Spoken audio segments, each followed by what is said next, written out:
Cut जाएगा और उसका जिंदगी भर के लिए नुकसान हो जाएगा।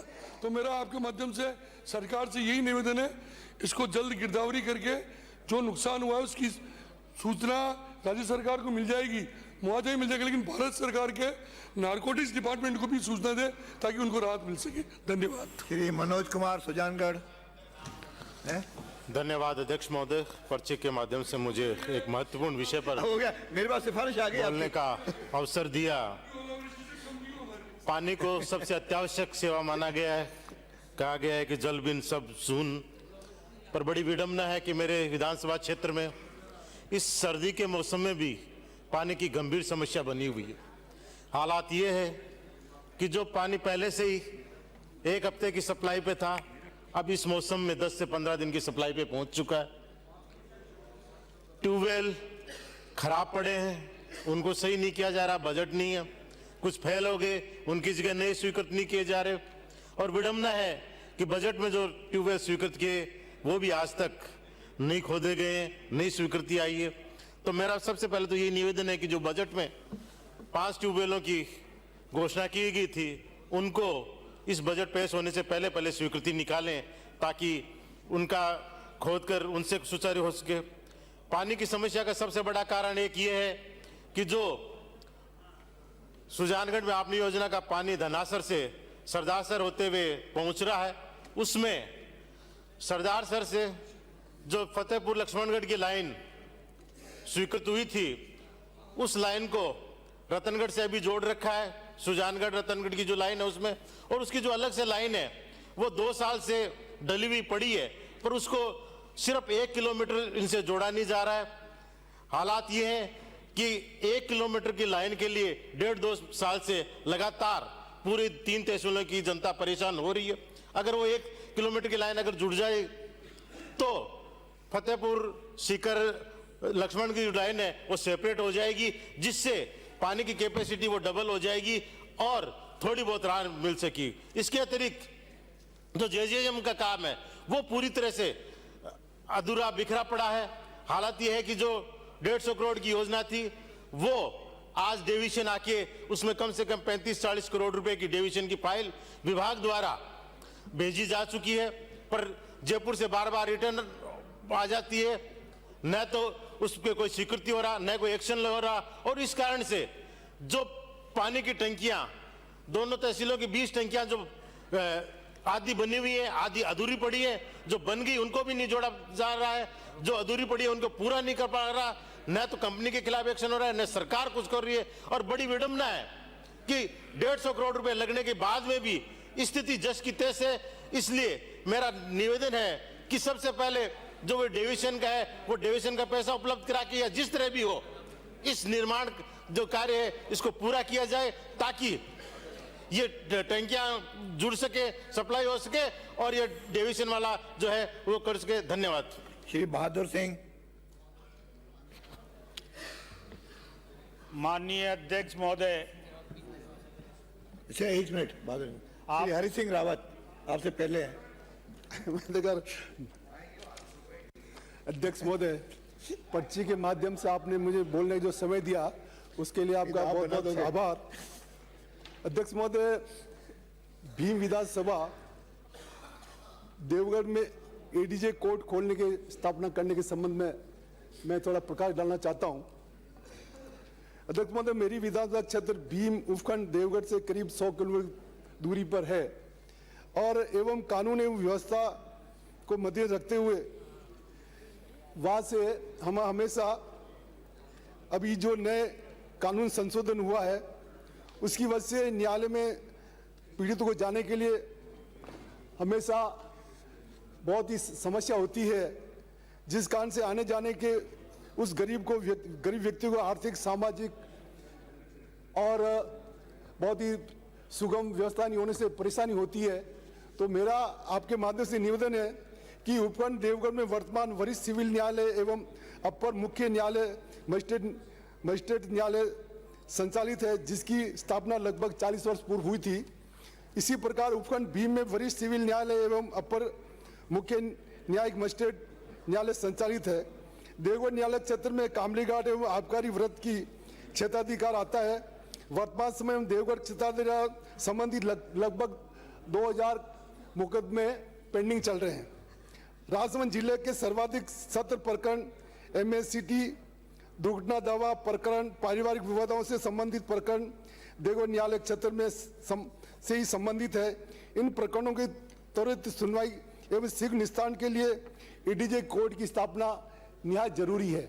मैं आपके माध्यम से सरकार से निवेदन करना चाहता हूं, इन परिस्थितियों को दृष्टिगत रखते हुए, जनहित की भावना को ध्यान में रखते हुए देवगढ़ मुख्यालय पर अपर जिला एवं सत्र न्यायालय EDJ कोर्ट कैंप की स्थापना की जाए, जिससे आम जन को सुविधा होगी। धन्यवाद। श्री बहादुर सिंह, बना दिया बहादुर। माननीय अध्यक्ष महोदय, आपके माध्यम से पर्ची से बोलने का मौका मिला, बहुत बहुत धन्यवाद। मैं माननीय अध्यक्ष महोदय, एक बहुत गंभीर मामला है।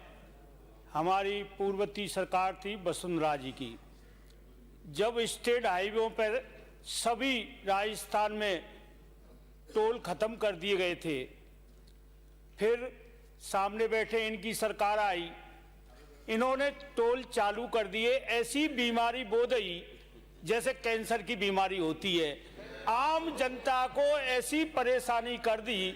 उस बीमारी का इलाज कराने के लिए हमारी भजनलाल सरकार से और आपके माध्यम से मैं बताना चाहता हूं, माननीय अध्यक्ष महोदय, मेरे बैर विधानसभा क्षेत्र के अंदर इतरामपुरा टोल पड़ता है, उससे भुसावर कस्बा पड़ता है, उससे 4 किलोमीटर दूर भोड़ेगाम पड़ता है, वहां पर टोल लगा हुआ, बूथ लगा हुआ है। इधर छोकरवाड़ा पड़ता है, 2 किलोमीटर पर छोकरवाड़ा टोल लगा हुआ है। उसके बाद में पथेना गांव पड़ता है, वो भी 4 किलोमीटर पड़ता है, वहां भी टोल लगा हुआ है, बूथ लगा हुआ है। तो माननीय अध्यक्ष महोदय, जो गांव के लोग हैं या कस्बा के लोग हैं, आए दिन इतरामपुरा पे झगड़ा होता है, इतरामपुरा पे झगड़ा होता है उस टोल पर। यानी आपके जो कांग्रेस वाले उन बीमारी को बो गए, उस बीमारी को लगा गए। मेरा आपके माध्यम से हमारी भजनलाल सरकार, हमारे मंत्री जी से निवेदन है, इस बीमारी को पूरे राजस्थान से भी खत्म किया जाए, टोल खत्म किए जाए जो स्टेट हाईवे पे, और इतरामपुरा पे जो आपके 3 किलोमीटर पे और 4 किलोमीटर पर 4 बूथ हैं, उस बूथ में से इतरामपुरा को बूथ को खत्म किया जाए, जो हमारे गांव के, हमारे कस्बे के लोगों को जो आए दिन परेशानी होती है, इतनी परेशानी होती है। भुसावर कस्बा पड़ता है, छोकरवाड़ा कस्बा पड़ता है, और कम से कम सैकड़ों गांव उस बूथ पर पड़ते हैं, जो 4 किलोमीटर और 2 किलोमीटर पर जो बूथ लगे हुए हैं। माननीय अध्यक्ष महोदय, मेरा आपसे निवेदन है, इतरामपुरा टोल को हटाया जाए, वहां से खत्म किया जाए, मेरा ये निवेदन है माननीय अध्यक्ष महोदय। श्री वार्षिक प्रतिवेदन श्री जोगाराम पटेल। माननीय अध्यक्ष महोदय, मैं आपकी अनुमति से कंपनी अधिनियम 2013 की धारा 395 के अंतर्गत Rajasthan state industrial development and investment corporation limited का 56वां वार्षिक प्रतिवेदन एवं लेखा विवरण वर्ष 2024-25 सदन की मेज पर रखता हूं। धन्यवाद। श्री संजय शर्मा। माननीय अध्यक्ष महोदय, मैं आपकी अनुमति से कंपनी अधिनियम की धारा 394 के अंतर्गत राजस्थान राज्य वन विकास निगम लिमिटेड का तृतीय वर्ष वार्षिक प्रतिवेदन वर्ष 2022-23 सदन की मेज पर रखता हूं। समिति के प्रतिवेदन का उपस्थापन श्री अर्जुनलाल जिंगर। माननीय अध्यक्ष महोदय, मैं आपकी अनुमति से कार्यसूची में किए गए उल्लेख के अनुसार प्राक्कलन समिति के 2025-26 के चतुर्थ प्रतिवेदन का उपस्थापन करता हूं। श्री बाबू सिंह राठौड़। अध्यक्ष महोदय, मैं आपकी अनुमति से कार्यसूची में किए गए उल्लेख के अनुसार प्राक्कलन समिति ख 2025-26 के 2 प्रतिवेदनों का उपस्थापन करता हूं। श्रीमती कल्पना देवी। माननीय अध्यक्ष महोदय, मैं आपकी अनुमति से कार्यसूची में किए गए उल्लेख के अनुसार महिलाओं एवं बालकों के कल्याण संबंधी समिति 2025-26 के प्रथम प्रतिवेदन का उपस्थापन करती हूं। धन्यवाद। श्रीमती कुमारी रीटा चौधरी।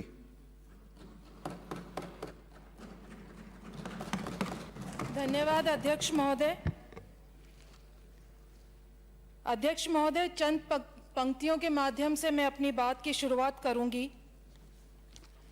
सुना है तूने कागजों में कुछ तरक्की के शहर बसाए हैं। सुना है तूने कागजों में कुछ तरक्की के शहर बसाए हैं, पर सच तो यह है कि तूने गांव के गांव रुलाए हैं। पेपर चोरी के नाम पर तुम सत्ता में तो आ गए हो। अब यह तो बता दो, इन 2 वर्षों में कितनी OMR शीट में नंबर बढ़ाए हैं। अध्यक्ष महोदय, महामहिम राज्यपाल महोदय के अभिभाषण को मैंने बहुत धैर्यपूर्वक और ध्यानपूर्वक सुना।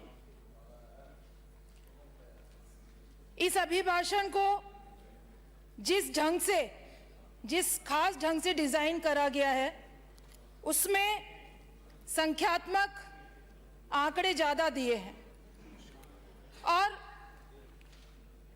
संख्यात्मक आंकड़ों के द्वारा सरकार ये बताना चाहती है कि पिछले 2 साल के अंदर हमने राजस्थान में कितने काम करवाए।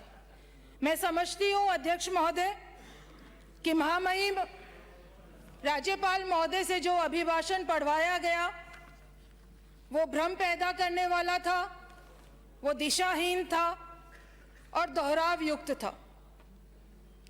आंकड़ों के मायाजाल में फंसाकर आपने जो यहां पर 1 साल की अपनी सरकार ने क्या किया और आगे क्या करेगी उसके बारे में बताने की कोशिश करी, जो हकीकत से परे दूर है।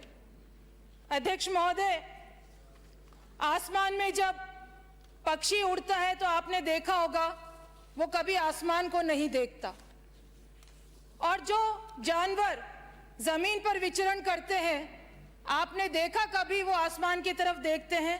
वो नहीं देखते हैं। उनका ध्यान जमीन पर रहता है, क्योंकि हकीकत जमीन पर है।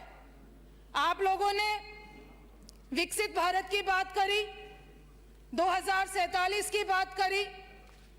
अध्यक्ष महोदय, केवल सड़क बनाने से, कॉलेज खोलने से, चिकित्सालय खोलने से विकसित भारत नहीं बनता है। हमने हमारे 5 साल के शासनकाल के अंदर हमने भी सड़कें बनवाई, इन 2 साल के कार्यकाल में आपने भी सड़कें बनवाई। हमने भी अस्पताल खुलवाए, आपने भी अस्पताल खोले। हमने भी पंचायत समितियां बनवाई, आपने भी पंचायत समिति बनाई। आपने चिकित्सालय बनवाए, हमने भी चिकित्सालय बनवाए। नया क्या किया है? आज जो प्रदेश की हालत है, जिस तरीके से अराजकता का वातावरण बना हुआ है, भ्रष्टाचार चरम सीमा पर है, अपराध चरम सीमा पर है। सर्दियों के मौसम में गांवों के अंदर पानी की व्यवस्था नहीं हो पा रही है, बिजली मुहैया नहीं करा पा रहे हैं, अस्पतालों के अंदर डॉक्टर नहीं पहुंचा पा रहे हैं। हम चारों तरफ अशुद्ध वातावरण। हम हमारे राजस्थान के लोगों को, यहाँ की जनता को शुद्ध वातावरण नहीं दे पा रहे हैं, शुद्ध हवा नहीं दे पा रहे हैं, शुद्ध पानी नहीं दे पा रहे हैं, शुद्ध दवाई नहीं दे पा रहे हैं। अध्यक्ष महोदय, हम बात करते हैं